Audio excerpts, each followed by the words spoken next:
Welcome to Huddle for Success, real talk, real goals, and real results, where they help you make it happen in your life and business. Your hosts are Mark, Bruce, and Duane Gibbs, and they're here to help you level up your mindset, growth, and your success. Whether you're after personal growth or financial growth, they have you covered. Now let's huddle up. This week's episode of Huddle for Success features our special guest, Robb Hoover, entrepreneur, builder, and developer. Welcome to Huddle for Success. I'm your host, Duane Gibbs, alongside my partner, Mark Bruce, the Hall of Famer. As always, we come to you every Monday for our weekly podcast. We also do a Huddle Up session that comes to you every Wednesday and Friday. Check us out. It's a quick mindful thought for the day. With that being said, let's huddle up. What's up, bud? Good morning, Duane. How you doing? I'm good. I'm excited. Good morning, Robb. Good morning. Thank you for having me. So happy to have you here. We are so excited. It's a pleasure to meet you. We've told our audience that from time to time we're going to have guests that are very successful. They've either mentored us or we've mentored them. And I can't wait to hear your story because I've heard bits and pieces. Duane talks about you all the time. You're a friend of Duane's. You guys have been friends for a while, and we are so appreciative of you taking time to come and chat with us. And man, I look forward to this. Yeah. Glad to be here. Thank you much. Yeah. So I know that you're busy. I know that you're real busy. And so we have been trying to connect and get you on because I think that you have an interesting story that our listeners can really understand and put themselves in your position that will resonate with them. And so with that being said, let's just jump in. I have a bunch of questions. I'm sure you'll be able to answer them all. No trick questions. But let's just talk it through. Why don't you talk a little bit about how you got started and tell everybody what you do, how you got started in the real estate business and what that looked like, and we'll just carry on. Okay. First thing, my first investment property is maybe like some homeowners. I was in the middle of renovating my own property and another house came on the market that I really wanted. So I bought that house, finished the renovation, and then rented out what was my personal home. And did that for a while and eventually sold that property, but it kind of gave me the itch and the bug. And, I was in the mobile home business for a while. I started out selling mobile homes, then managing dealership, and then owning two dealerships. And, but I always wanted to do more in real estate. I wanted to do more with investing than what I was able to do. So I moved from a small town outside Charlotte into Charlotte and got into real estate, started out with general brokerage, mainly just dealt with investors, and kind of went from there. Started investing in my own properties and learning the trade. Gotcha. That's good. So how long have you been in the business total? Over 25 years. 25 years. Now, but a little over 25 years. Yeah. Did you ever think that you would be here? In the beginning, no. I did not see that. I came from a family with my dad was a mill worker, and all I knew was work hard and do what you say you're going to do. But I had a very poor mindset. We grew up poor. We were always short on money. So I always thought about being broke or being poor. And it wasn't until I changed my mindset that things started changing for me. So I'm sure a lot of negative comments about don't do that, go get a full-time job, everything will be okay type mentality. I heard all that. How did you change your mindset? What prompted you to change your mindset, and how'd you do it? I started, I've always liked reading, and I started doing a lot of reading. One book in particular that sticks out in mind is Think and Grow Rich. And that and The Magic of Thinking Big, both those, that's right, got to read that. It really started helping me realize how I was thinking. You're not even aware, it's so subconscious or so subtle.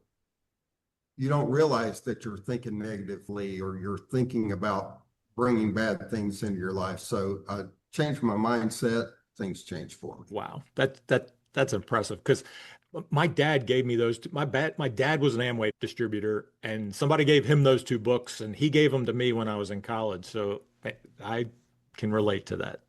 Yeah. Yeah, this is not rehearsed because Mark, I had no idea he was going to say that book. I've known Rob for a while and we've talked about, Think and Grow Rich and the importance of it and why it needs to be taught into elementary school and, all the way up through the ranks. And I think it's very important for that basis of the book. And it's just funny how, we teach a lot of the same systems, mindset within that. And here he says, I thought that was funny. So let's talk about, kind of what was your vision? What was your vision after you did those two houses and, the negativity that was being brought about and, kind of where you took it from there, how you dealt with the negativity and did you feed your mind beyond just, yeah. I've been an avid reader, and you have to constantly feed your mind because you will get yourself into a rut. You'll let your thinking go astray, and it's always good to do the basics, right? So make sure you read every day. Try to read some books that help you grow. It may be a self-help book. It may be a biography of someone who's been very successful that you're trying to learn. But you need to read and feed your mind with good, positive things all the time. Sorry. No, go ahead. When I first got into it, real estate investing, I started doing flips. And at the time, this is the early 2000s, I was doing some high-end flips and I was printing money. Back then, that's before the funds were buying. Legally, yeah. I was definitely making a lot of money legally. And I didn't have a ton of competition. So back then, I bought a lot of houses at courthouse auction. The majority of what I was buying at the time to rehab and flip was at courthouse auction. And I gravitated toward the higher end homes because there was huge spreads on them. You could buy them at courthouse auction. You could put some money into them, refigure them, whatever, put them back out on the market. And the margins were insanely high. And that's kind of where I got started at. And so what did that inventory look like over the year? Did you set goals for yourself and saying, okay, I'll do 3 a year, 5 a year? I know your story, but why don't you share your story of the progression and how it all led up to, it's impressive of how many deals you've done, with coming from your past background and just, it says a lot about you as an individual of that mindset that you stayed so focused and so strong at it. And we can also talk about some downturn times where, man, you hit the wall and you just didn't bail out. You restructured. And so let's talk a little bit about that.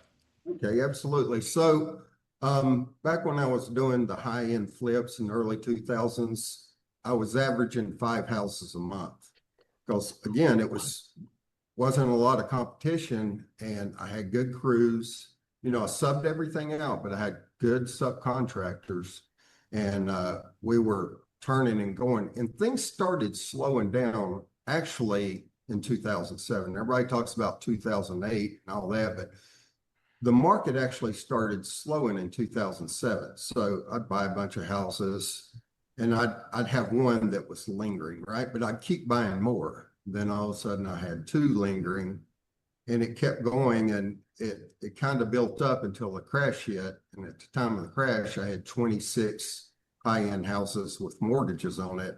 Mm. And literally, it cleaned my clock. And it made me think, I've always worked really hard, and I've working hard to build up a big nest egg and put money away. I saved a lot of money, and I was just burning through cash. And it made me rethink, like, what could I have done different? What could I have done to have avoided all this? Well, the answer was I should have stayed with smaller homes that I could rent out and make the numbers work on my mortgages. You can't get $1 million house to cash flow on rent. But now $100,000 house or $150,000 house, you can make work. So I reconfigured my business, just like you said it, and I started going after just basic starter homes. That's the kind of houses I bought for rehab, the kind of houses I bought to keep for rentals. And I focused all my business on the starter home market and the bread and butter rental homes. And it's been wildly successful. As you know, I'm a general contractor, and I can build high-end homes, but that history keeps me away from that because I never want to go through that again. And so I've insulated myself by I do starter homes. I don't get strung out. If I build a home that I can't sell, I can always rent it out, which to me is even better. Mm-hmm. Mm-hmm. Yeah, I mean, so you bought yourself some experience for sure.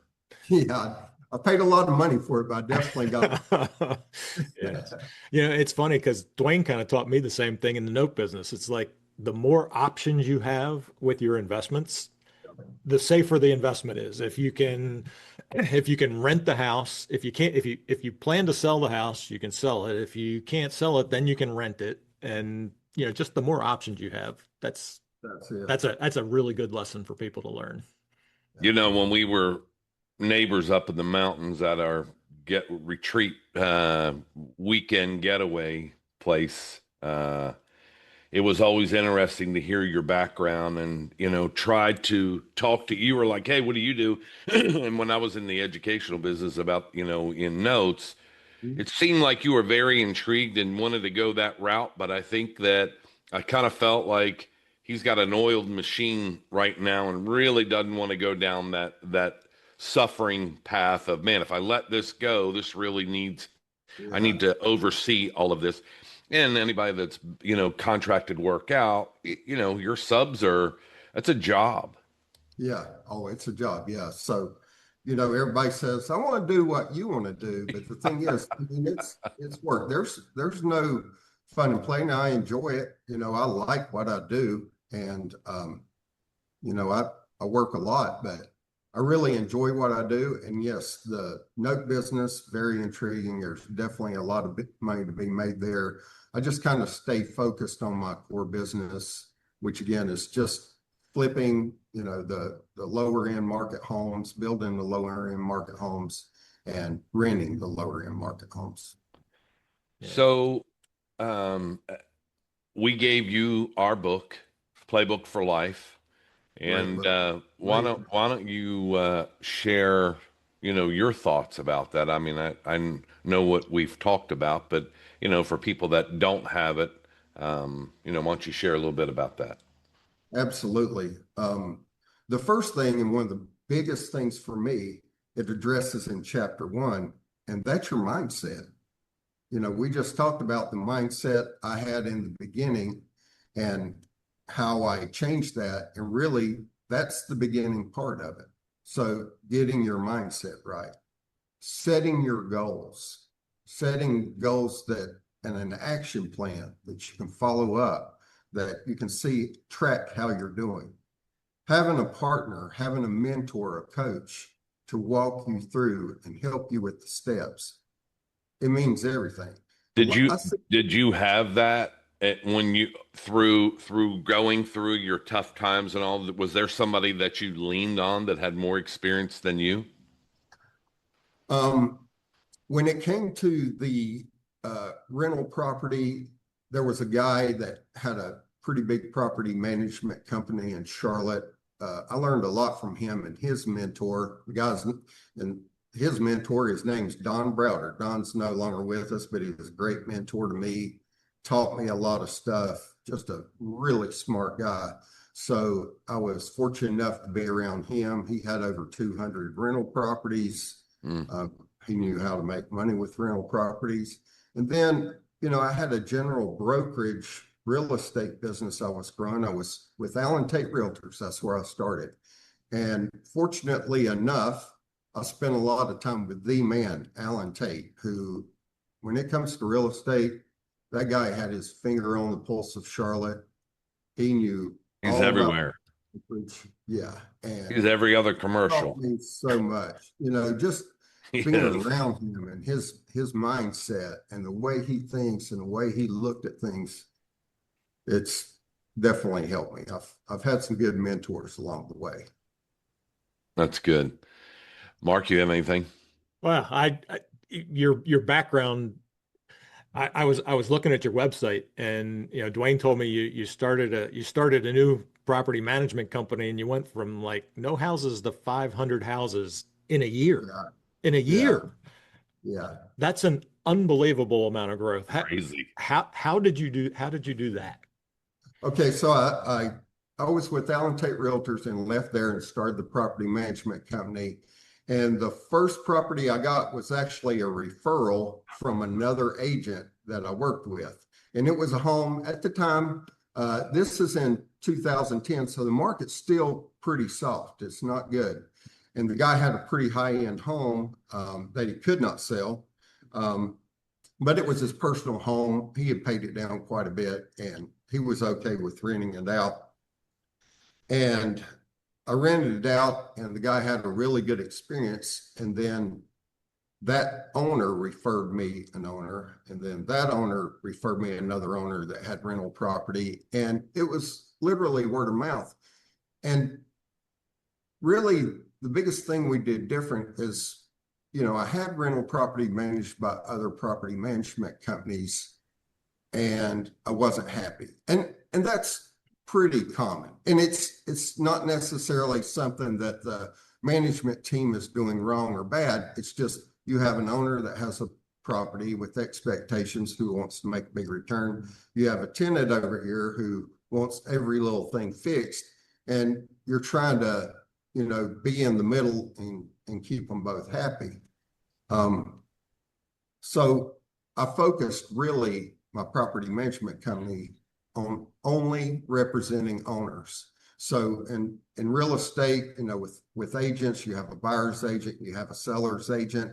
Well, basically we were the seller's agent just for a landlord, right? So we're looking to protect their property and get their return.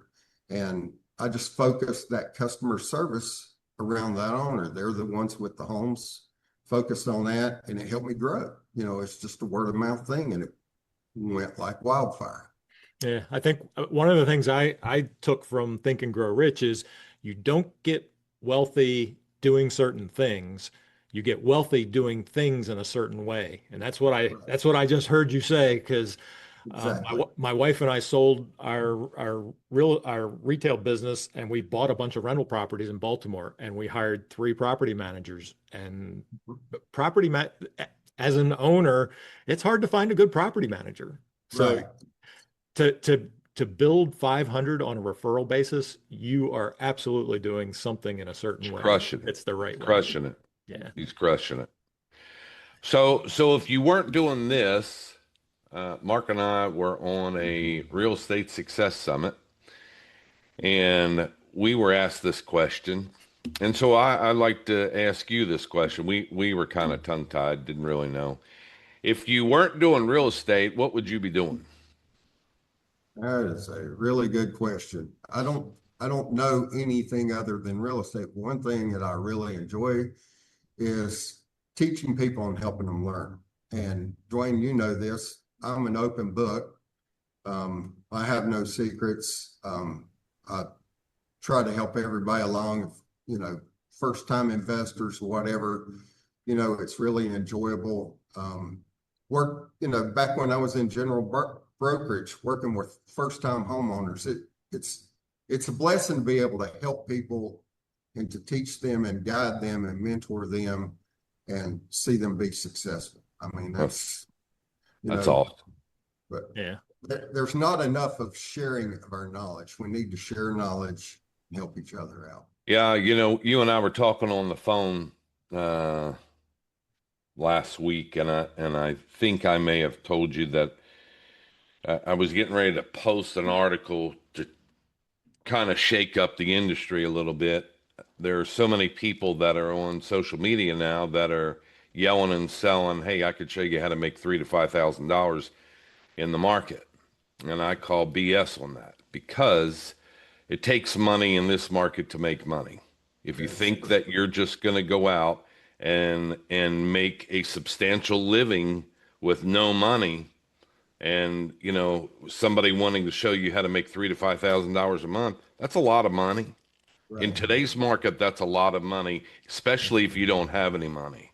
So, just be careful in falling down a rabbit hole because you need money. Money is a result, not a cause. And so I say this all the time. You have to do something to make something. Make sure it's the direction that you want to go. Make sure it's a stable and secure investment that you're getting into. Make sure that somebody has a higher resume than you do, and you're able to work with that individual. So Mark and my very good friend, Kevin Shortell, he has a training program and you work directly with him. So he's the guru, so to say. He's the head guy that has 30 years of the experience in being in it, and you work directly with him. And so just like you, somebody could learn directly from someone like you. And that's what I'd have to say, because 9 times out of 10, you and I both know you bought some franchises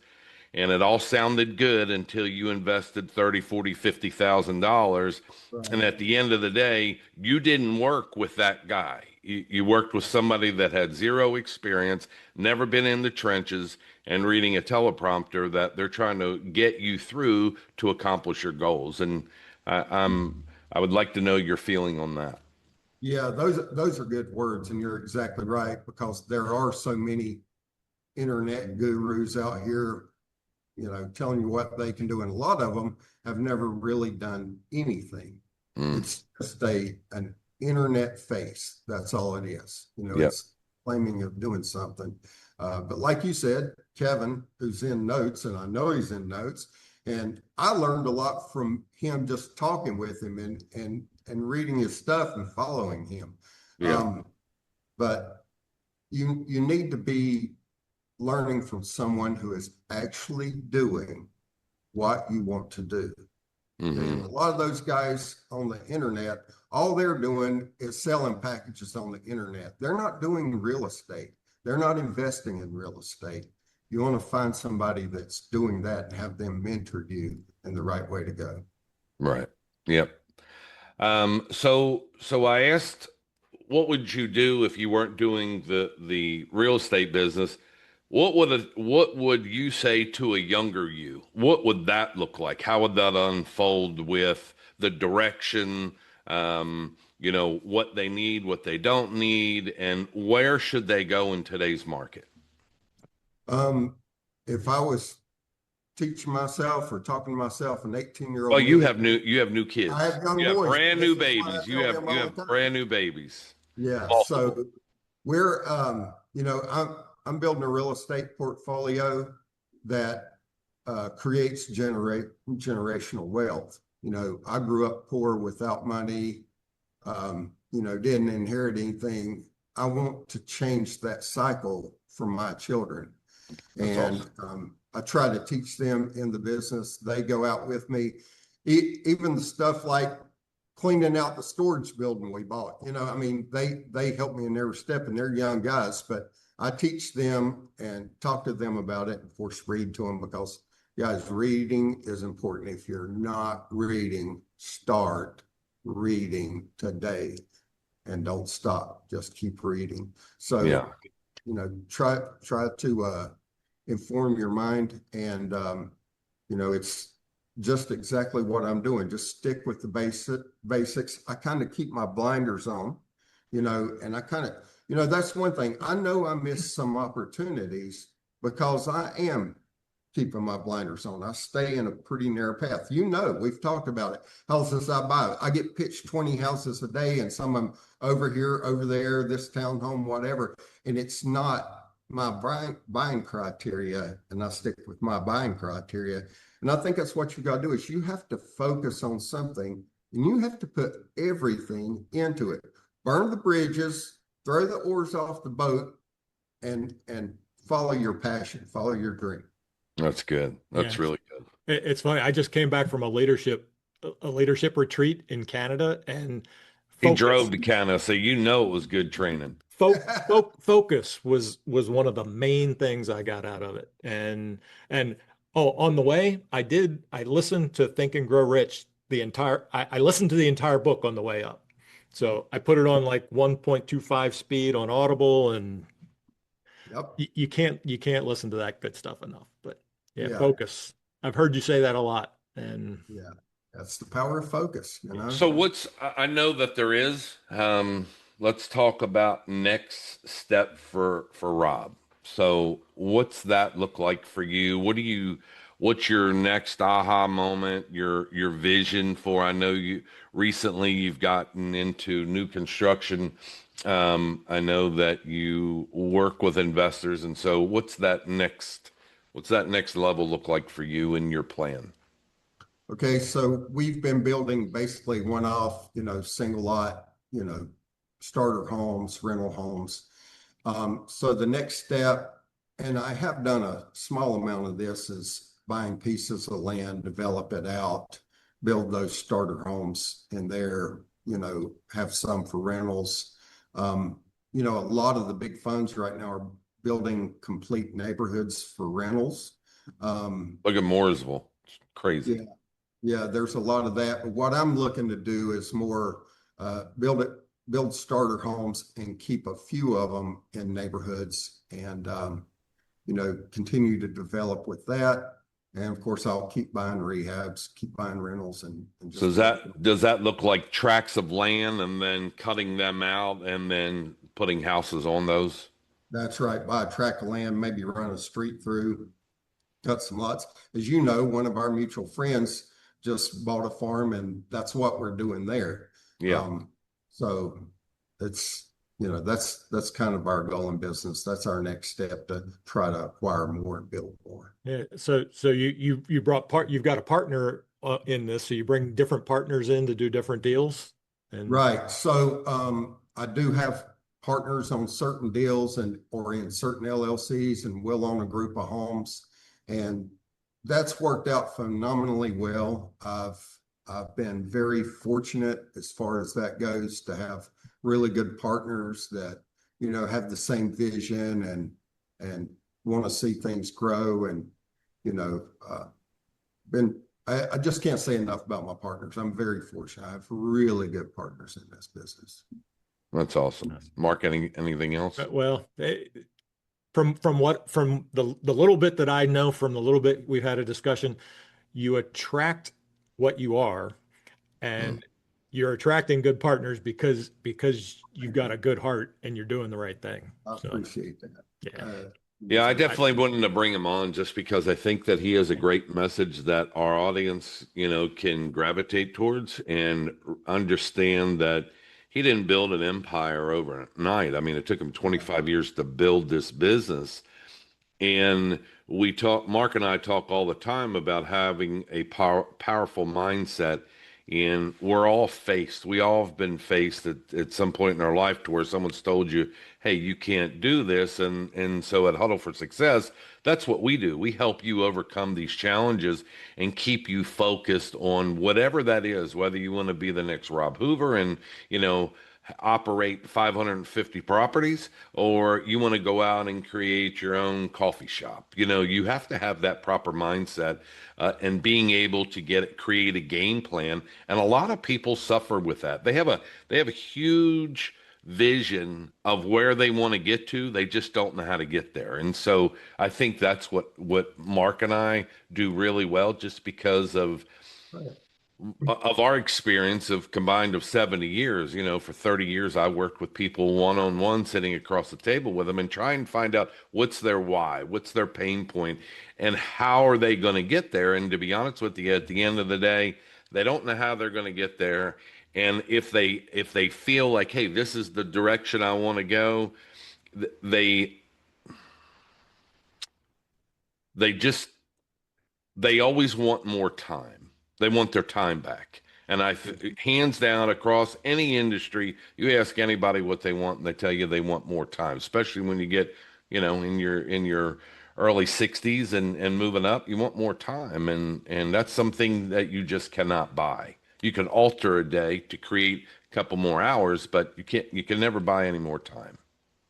You just said something interesting when you were talking about sitting across the table from people and training them and helping them to get there.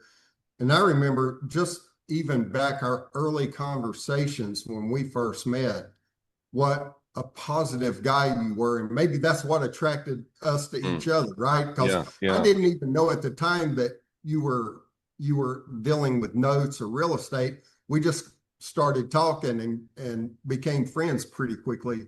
But man, just talking to you, being with you, I always look forward to your phone call because I know I'm going to be uplifted after the phone call. I really appreciate everything you do, Duane. You help a lot of people, and you need to keep doing it, man, because you're good at it. You've got a great attitude, and I'm getting to know Mark and really enjoyed my talks with him. But, Duane, you've done a lot for me, buddy, and just, helping me keep myself in check, right? Yeah, So, I appreciate that. And hopefully, obviously that'll continue. I had a buddy of mine that read Playbook for Life, and I've known him 30 years. And he goes, "You're not going to believe this." And he goes, "You rascal," I'll use that word, and son of a gun. And I said, "What are you talking about?" And he goes, "I went down and signed up for the gym that day." And I said, "I think Mark and I did a really good job at collaborating, of trying to put some beginning structures to what we hope people will read and take from, but yet need more." I mean, there's not a shot in the arm that we can give anybody to get them to that level. I mean, it takes time, it takes collaboration, it takes one-on-one, it takes talking that out with someone that is stuck. And when you're stuck, sometimes it's hard to get unstuck. And so I think we do a really good job of getting people unstuck and getting them to that next level, whether it's creating a legacy or whatever that is. But, it was good to see a friend of 30 years say, "Hey, I went down, I read the book, and I needed to make a change, and I signed up for the gym," something that little. So that's awesome. I appreciate your kind words. I appreciate you as a friend. I've always was admired about what you've done and the path that you went down, and raising a new family. You're not young, and raising that. Gee, thanks, Duane. Well, yeah. Listen, again, I was going to invite him. I was I'm going to an invite him open back book. on. I wanted to have him back on like real quick, and now he's not going to come back on. Rob and I are an open book, so we just say whatever, And so, but you're a wonderful dad, a great husband, you're a great friend. We know mutual friends, and they all feel the same way about you, and always positive things to say. So if you could spread a message right now, what would you look for? If someone says, "Hey, I want to reach out to Rob and kind of pick his brain on something," what's that look like for you? like what would I What are do? you looking for? Is there opportunities that people can invest with you? Are there opportunities that I don't know? What's that look like? Well, I like-minded people, so positive thinking people that aren't looking to screw people, if I may say that. You You just don't did. gain anything in this world by doing people wrong. If what you're doing is harming people, stop doing it today. Look to help people, just like Duane's helped me, just like I've helped other people. So just looking for like-minded people that wants to grow. And Duane, you talked about your book, and I love your book. And if people hadn't read it, they need to read it. And I know you gave me. Well, it's both. It's not just I don't me. know how everybody else gets a copy, but man, Yeah, it was a guys- collaboration of Mark and I. So it's not just me. It's a partnership for sure. You guys did a great job with that book, and Thank you. you know, I've gone back and read parts of it again, so it's very informative. It's good for you. Gotcha. So as always, this is transcribed. So we'll go back and we will transcribe it, and then it will post out there, which is awesome. And everybody that wants to be able to get connected with Robb, you'll be able to. Information will be posted, and that's really all I have. Mark, you have anything else? No, I am just so grateful that you came on today and the message that you shared, that people can see that you don't have to come from money, and Right. a simple thing of changing your mindset can make you be able to help so many people. Because I can see how many. I mean, there is such a shortage of starter homes in this country right now, and that is really needed. And yeah, I can't wait to get to know you more, Robb, and hang out with you more. I think we're definitely going to have you back on if you're willing. Well, I've enjoyed it, and I appreciate you guys and all you've done for me. Yeah. Awesome. Hey, listen, thank you for watching today's episode of Huddle for Success, where we come to you each and every Monday. Also, check us out on Wednesday and Friday. We'll redo our quick huddle up session. Like, share, leave a comment, and we look forward to seeing you next week on Huddle for Success. In the meantime, stay huddled up. We'll talk to you soon. Thank you, guys. Thank you. Thank you for tuning in to this week's episode of Huddle for Success. If you found it helpful and want to support others on their journey, share this podcast, leave us a rating, and drop your thoughts in the comments. We'll see you next week on Huddle for Success. Stay huddled up.